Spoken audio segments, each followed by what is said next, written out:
Jack and Laz are good friends. I adore them as people, but I just think they're like, I don't know, they just kind of get it. And there's like an elevation quality where they make me feel like the woman I wish I was, which is good.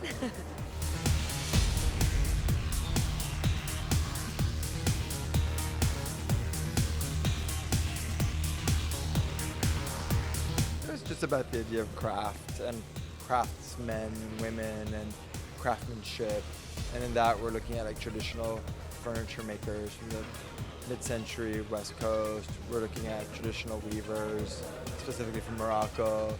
We're looking at jewelry makers, potters, things like that, and then sort of bringing those elements into sort of like a domestic place and what that feels like. It was gorgeous. I think that was my favorite show. I want everything. So beautiful. It was so minimal and feminine, but structured and wearable. Beautiful.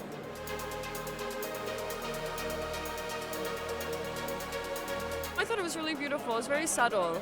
Yeah, it's sort of like the colors, sort of the print. Yeah, and it was very elegant. Yes. I think we're returning to a bit of elegance. Yeah, which is very nice. It was definitely a step up. But what it was a step up in the silhouette, the fabrications, but it was also pared down. It wasn't like it was a dressy collection, but it was, for lack of a better word, that gaucho pant. It was really fluid and elegant. The 3 layers. I don't know what the print was, but that texture that reminded me of trees. It's just rich without being pretentious. It really felt like it was the MoMA of collections. It had that feel. We were just exploring a lot of new techniques, kind of with that DNA that Lazaro was talking about, that we kind of started thinking about. We were like, what types of fabrics could best give off that feeling? So there was some pleated fabrics that you saw in the beginning. There was kind of referencing Arte Povera. It gave them almost plastered wall effect. Then there's that garment printed group in the middle where it's just solid suiting, but we took the solid garments after they're sewn up and we literally just screen printed them with a color.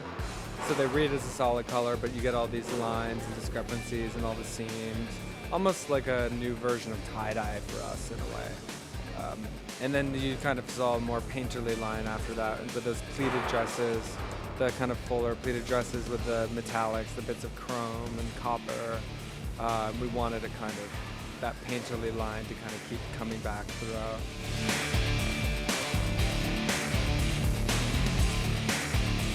I think that, Proenza is just, they have managed to be so inventive with materials. It's almost like they're engineers in a way of fashion, and I'm constantly surprised season after season with what they manage to do. You have to go backstage and find out what they've done to the fabrics because it's always really incredible. And I also just think they're really, they're bold. I mean, they're really willing to sort of walk out there on the plank and put something out that's really kind of out of left field. And a lot of times, you may not see it sort of trickle down for a few seasons, but it does.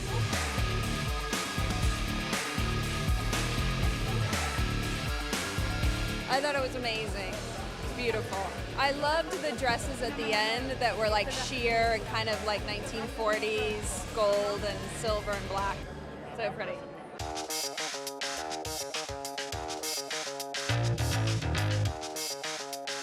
They really do have great elegance and class. And so, they're young, those 2 young men. So to have such sophistication with such young men is, fantastic class and style, I think. Yes. Beautiful shoes, too. The accessories were amazing. Those were most inspired by pieces of furniture in a way, with the chrome bars and the suede and the wood. We wanted something that had sort of like a weight to it, to sort of kind of balance the length of the silhouette and to give it some height, but also those elements of flat shoes, because we wanted the girls to also, in some parts, feel like close to the ground, and the long dresses.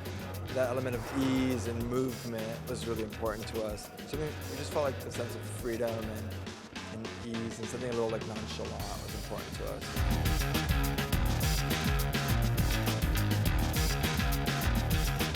The shoes were interesting on the wood heel and then the small flat Huarache-like sandals. Everything had a detail with being overdone.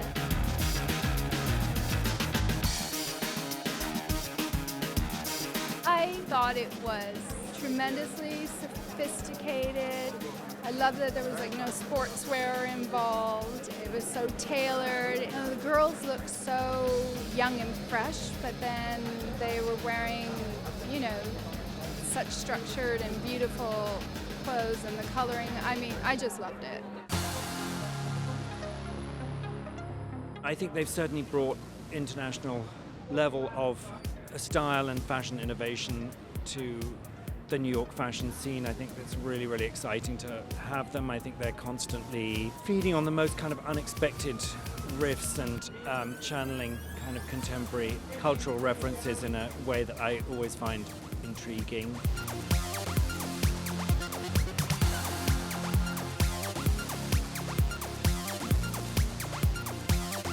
They've done so much in 10 years.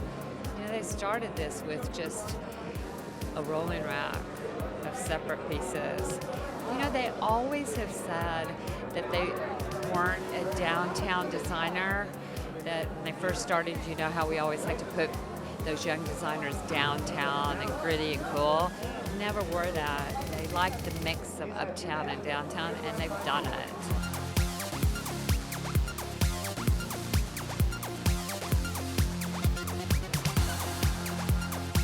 I think she has grown as we've grown, but I think the attitude is exactly the same since the beginning.